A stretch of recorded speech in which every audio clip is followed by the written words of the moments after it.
কাঁটাতার পেরিয়ে দক্ষিণে নিজ ঘরে ফিরতে ব্যাকুল হাজারো লেবানিজ, কিন্তু সামনে প্রতিবন্ধক ইসরায়েলি বাহিনী। যুদ্ধবিরতির মাঝে সর্বসাধারণের দক্ষিণ অঞ্চলের নিজ ঘরে ফেরার এ চেষ্টায় প্রাণ গেছে বেশ কয়েকজনের। রক্ষা পায়নি নারী কিংবা শিশুও, আহত হয়েছে শতাধিক মানুষ।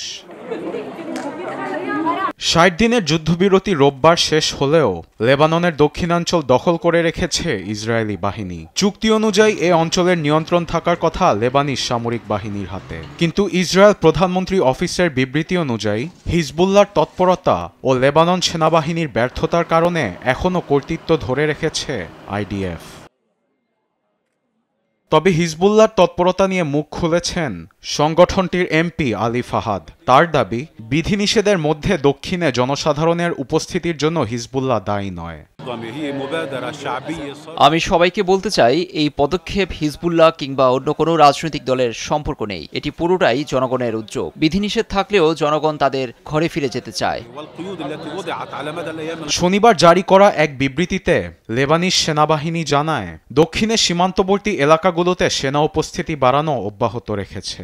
ইসরায়েলি সেনারা দক্ষিণাঞ্চল ছেড়ে যেতে বিলম্ব করছে, যার কারণে চুক্তির পরবর্তী ধাপে এগোতে পারছে না দুই দেশ।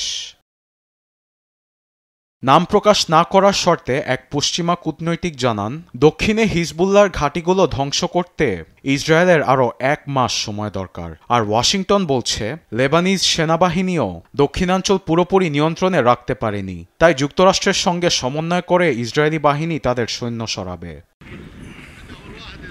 এমন পরিস্থিতিতে দক্ষিণাঞ্চলে ইসরায়েলি বাহিনীর উপস্থিতি প্রত্যাখ্যান করেছে স্থানীয় বাসিন্দারা। নিজ ঘরবাড়িতে ফিরতে ইসরায়েলের সিদ্ধান্তের প্রতিবাদ করে তারা। বাধা দিলেও যে কোনো মূল্যে আমরা ঘরে ফিরব। দুনিয়াতে এমন কোনো শক্তি নেই যা আমাদের বাড়ি থেকে দূরে রাখবে। নেতানিয়াহু একজন মানসিকভাবে বিকারগ্রস্ত মানুষ, অহংকারেই তার পতন ঘটবে। রাজনৈতিক অস্থিতিশীলতা ও ইসরায়েলি আগ্রাসনের কারণে দুর্বল হয়ে গেছে লেবানিজ সেনাবাহিনী। এ কারণে দক্ষিণাঞ্চল সেনাবাহিনীর নিয়ন্ত্রণে নেয়ার ক্ষেত্রে শঙ্কিত বিশেষজ্ঞরা।